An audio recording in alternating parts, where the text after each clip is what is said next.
Some bad decisions were made when we restored this 1973 Airstream the first time. So in this video, we're gonna fix them. In our last video, we changed our layout from a chunky L-shaped couch that we liked when we originally built it into this dinette system, which we like way more now. Today I'm also really stoked because in this video, we're gonna be changing out the tabletops that's gonna match the rest of the counters in this area. Here is our new tabletop. Picked up a 2 foot by 3 foot project panel from Lowe's.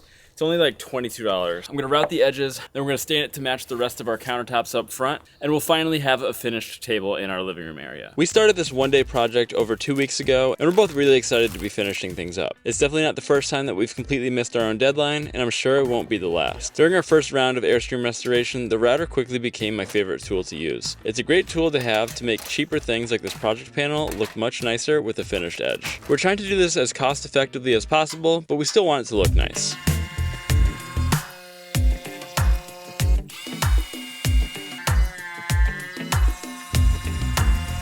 All right, I just put a nice little 45-degree chamfer all around the sides. I think it's looking pretty nice. I'm gonna hit it with some sandpaper, which I think is important because I think this is made out of like several different types of wood, but I wanna try to smooth it out more. Lately, anytime I've been doing anything with sawdust, I've been coughing a lot, so I feel like this is now a good time to take care of my lungs.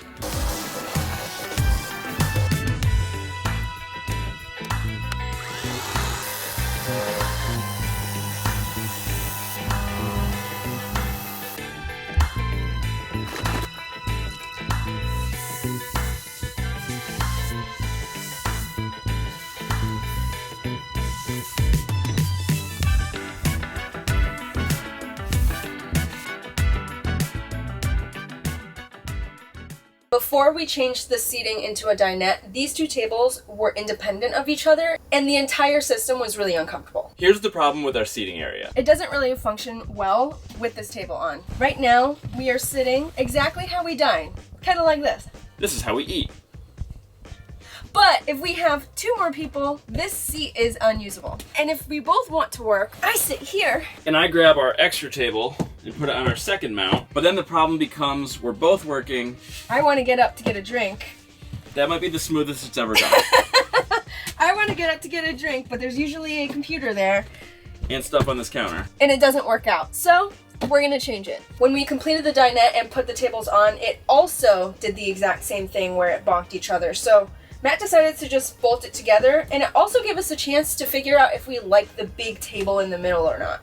And personally, I love the big table in the middle. This is definitely the key to a dinette style seating, not having the swivel tables, not moving the mounts to the other side, but having a proper table with a pedestal in the middle. Before we install our new table, which we're really excited to share with you guys, we have to address our crabby floors. So this floor is floating. It's only visible in the spots that are like pretty much here. There's nothing under any of the cabinets. But even though we left the gaps on the side of the LVP and everything, we did a proper installation. I think we just had way too many temperature fluctuations over the last 2 years that it just did not hold up at all.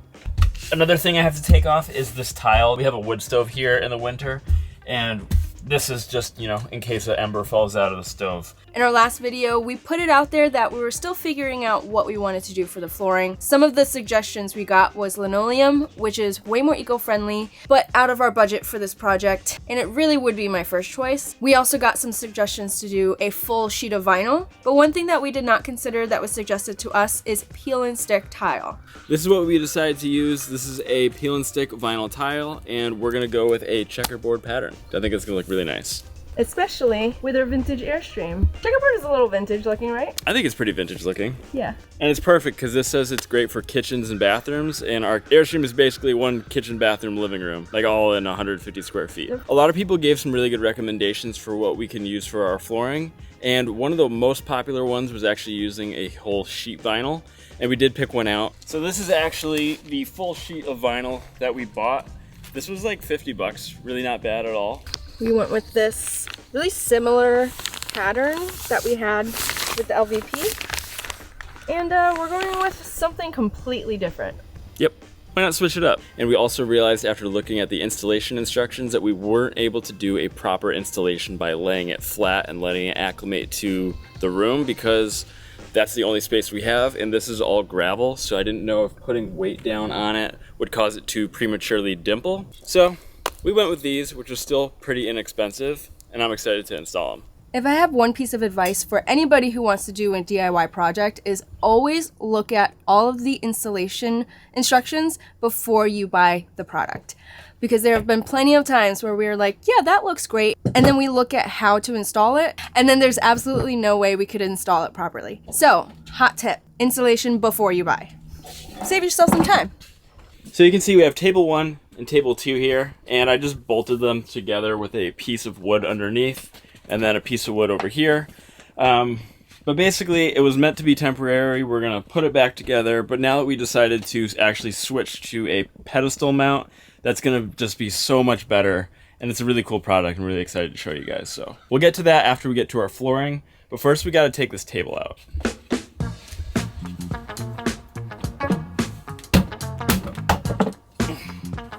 There we go. We don't need these anymore, so these are probably just gonna go into our storage unit. A major reason that we choose to live this lifestyle is to connect more with nature, and that means that nature is constantly coming back inside with us. It's a full-time job to maintain this little space, and honestly, if we don't stay on top of it, which like who has time to just spend all day cleaning, it turns out like our floor is like this. It's crazy. That's a lot of gunk. That's a lot of gunk. All right, let's see what they look like. There we go. So that is what we're gonna have. Let's go see what it looks like inside. We're gonna have to notch that. So this is option 1, just regular old checkerboard, which kind of reminds me of a 50s diner. I was thinking like a barbershop. But I haven't been to a barbershop in a long time, so I don't really know what that's all about. We really only got as far as picking out the floor tiles that we wanted to use, so now we had to decide how we wanted to lay them out. I think if we can somehow incorporate less white. What if we just only had a couple white? I don't know, babe, we're laying out squares when we need to be making different things. I feel like this would actually be a useful case for AI. You think that looks good? I think that looks really bad. White down the middle and white all the way down. So it would be white in the middle, but it would continue. And then gray all the way through, gray, gray, gray. So the only white is the exact center line. But it's not going to be centered to the back. Maybe the solution then is to avoid the diagonal and just go with the classic checkerboard, because it's not going to be center. Oh, great. And then this will be partially gray and not horrendous looking. So after a good amount of fighting and not agreeing, like most of our projects, we figured it out. We're going with the original plan. Yep, we're just going with the original plan, which will be the easiest to do, least time consuming, least amount of cuts, and then we'll be happy. And truthfully, I love the look. And me too. I really like how this looks. I don't know why I try to have my way ever. Well, you didn't have a way. You didn't have a fully thought out plan. I'm a beat down man. You're right where you want to be. Yeah, you squish me with them booty cheeks. Now that we agreed on how we'd lay out the floor tiles, we needed to add a straight reference line to follow so that the tiles stay consistent throughout the length of our Airstream. You can see that the laser on the bed doesn't line up with the center of the front seating area. We measured, used a laser, and then a chalk line to mark the line. You ready? Mm-hmm. Good? Yeah. Great. Look at that beautiful line. So as you can see, it made a clear straight line right down our Airstream. And if you can see, the center of the front does not equal the center of the back. Yeah. It's a little bit off. If we had gone with the diagonal pattern with the tops and bottoms of the diamond being the center, it wouldn't line up on both sides, and that would drive me crazy. So we're going with the traditional checkerboard. And after another quick round of cleaning, it's time to finally put the floor down. Truthfully, I think these tiles are really easy to work with. But you have to kind of get them just right. They come with this backing. You just peel.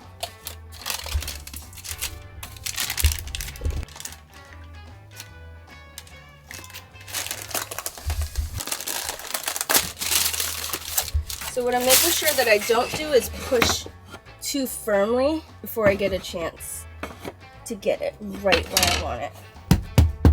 Rather than us both trying to lay the flooring down at the same time in this 58 square foot space, we decided to divide and conquer. Meghan worked on laying out the floors while I stayed out of her way outside and cut the tiles to size. Despite not always agreeing on how to do things, we do work really well together. As we got closer and closer to finishing the floor, we were really liking the complete switch up from what we used before. This is really coming along really nicely, and I just wanted to show you guys briefly how easy it is to cut. We're using this sewing thing for a straight edge, and you can either do scissors or score it with a utility knife. All right. I might need it cut a blade's length. You can cut it with scissors. This is so easy to work with. Yeah, perfect. So now I just peel it, and I've been using the corners as a guide because I feel like as long as the corners line up, it's gonna be lacquer. Perfect. Look at that. It's like the best one we've done. You gonna rub your butt on it to pack it down like you were doing? Well, I was kind of doing it like this, but I can't really get out of there. Because you got them big thick cheeks. That's so cute. Go away. 1, 2.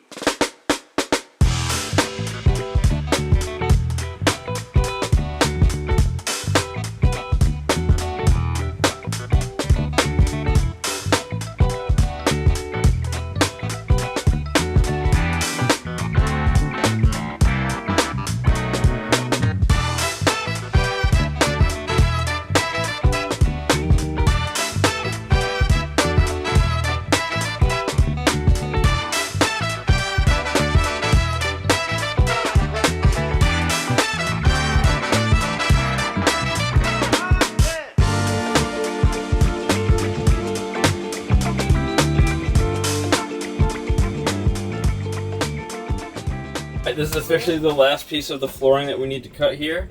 And of course, it's one that's got all sorts of angles to it. So we're gonna scribe it out.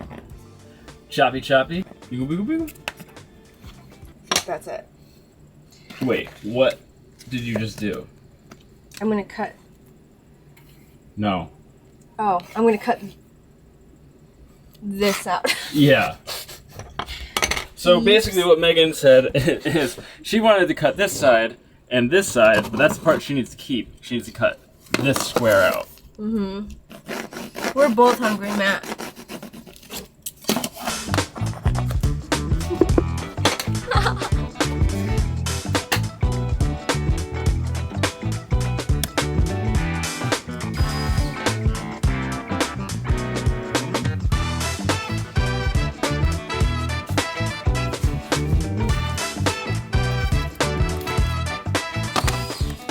All right, let's test it.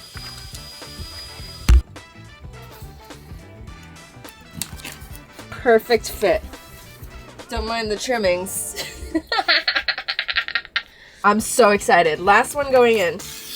Honestly, can't wait for you guys to see the final product. All right. It kind of looks like Oklahoma a little bit, doesn't it? Oklahoma, where the sun comes singing down the rain. What are the words? Where the wind goes something down the plain. Yeah. Okay. Who's the musical theater one? Here. I'm just a man of culture. Perfect fit. All right, you guys want to see? You guys want to see the final product? Ready? 1. It's not the final 2. product. Well, We still have the floor. floor. Just 1, 2, 3.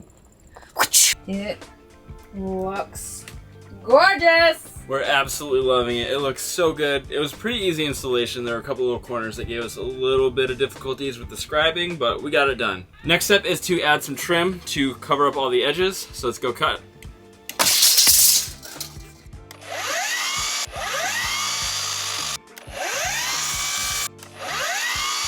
I think it looks amazing. Like, truthfully, it looks so good in here. It's giving me 50s diner vibe. The question now becomes, how long is it gonna last?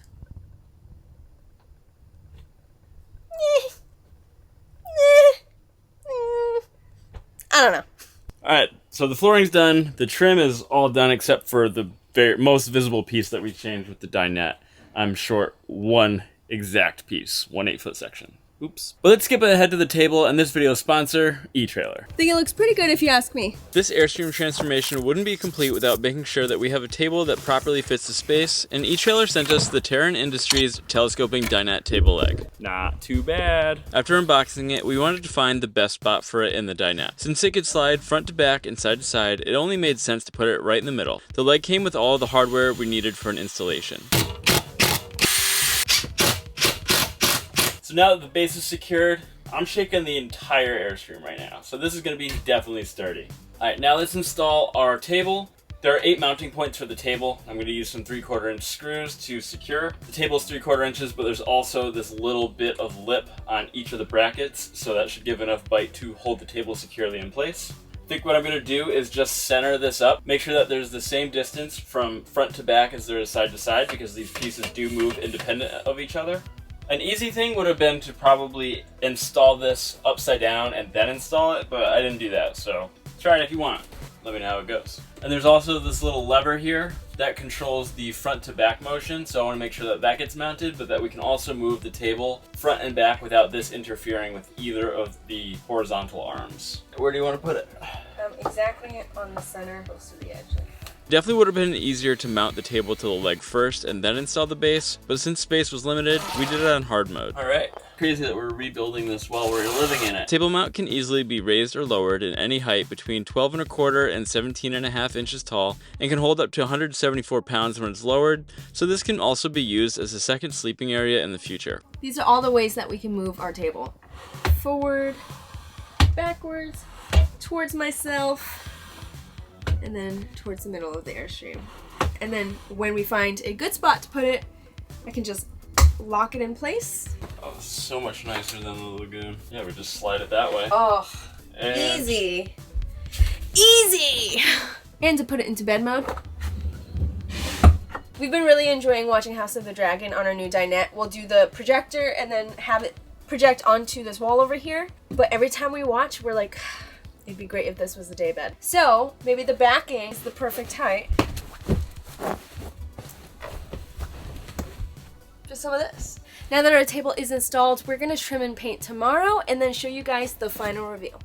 Nice job. Nice. Thank you, eTrailer, and we're excited to try out this telescoping leg. All right, we're gonna make some dinner and then I'll hit the store tomorrow, grab some trim, and we'll finish this thing out.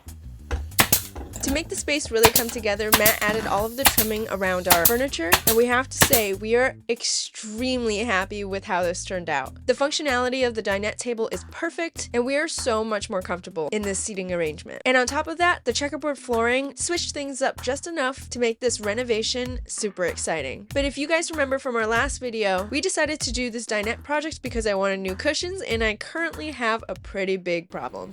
Oh no. It's too much brown.